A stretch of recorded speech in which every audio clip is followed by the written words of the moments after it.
everybody. Today I'm going to be talking about the way of a pilgrim, and the pilgrim continues his way. Here is the book. That icon right there is of Christ Pantocrator. Not familiar with the icon. I don't know much about the history, but icons are amazing, so I'm glad it's on the title page. Now, this is translated into English from Russian by R.M. French, with the foreword by Houston Smith. Now, I don't know anything about Houston Smith, but I like the foreword, so he must have done a good job. So now, this book came out in the 19th century. No one knows who the author is. From what I understand, they think it's a monk who was traveling, and this is essentially his journal that he used to go write things down of what he learned and people that he came across and talked to. And eventually his journal just turned into a book and started selling like crazy and became a staple in Orthodox spirituality. So, great story how the book came to be. Now, the plot of the book is that this pilgrim, the main character and narrator, reads the passage, "Pray always without ceasing," and asks, how do I do that? How do I pray always without ceasing? I can't always be in a chapel praying. I have to go and live, and I have to go and pray for others as well.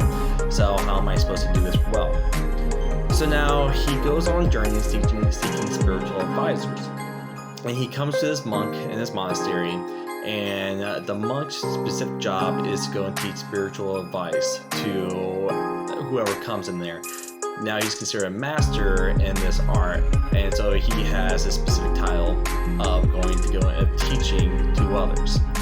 So now he teaches the prayer called the Jesus prayer.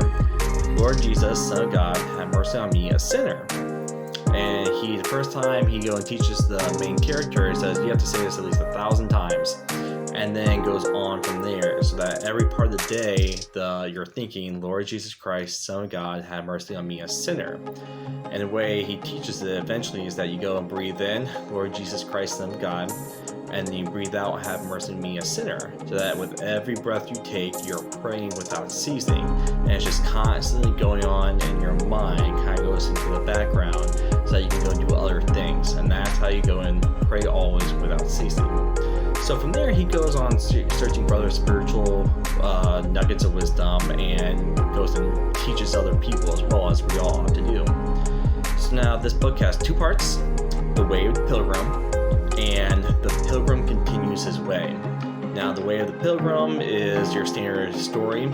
It kind of takes you through all this, but does not quite have a clear ending. It kind of just stops. And then you go on to The Pilgrim Continues the Way. Now, the first part is a standard story writing narration. The second part is more like a play where you have where it's scripted. You see what the pilgrim says, you see what this person says, you see what that person says. So it's not like a clear back and forth conversation. It's, here's this, here's that, and here's the next part. So the pilgrim continues his way. Does not quite have that was hard to follow as well. It's not all the same characters in the first book, but it's still good. So now, this is kind of the book that you go and highlight and you take notes in. I recommend softback book for this.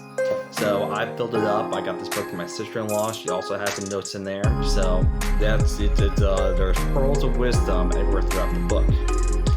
So now, while this book doesn't teach you hard theology and philosophy, using like advanced concepts and definitions of what words are, this book will teach you spiritual theology by telling you a story, which is the best way of learning. It's what Jesus did. It's the best way of understanding advanced complex thoughts that go and get spread over a long period of time in the story format.